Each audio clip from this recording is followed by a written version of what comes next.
Hey peeps, what's up? Manchi here, back with another video.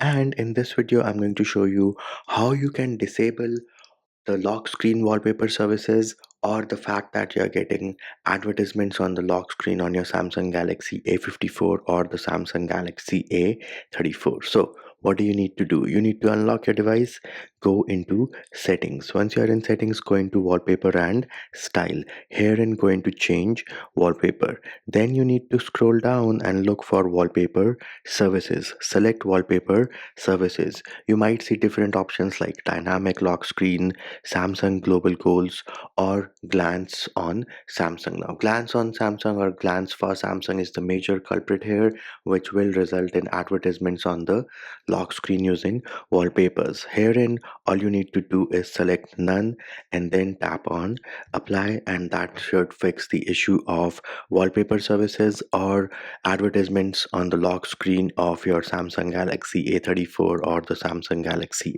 A54.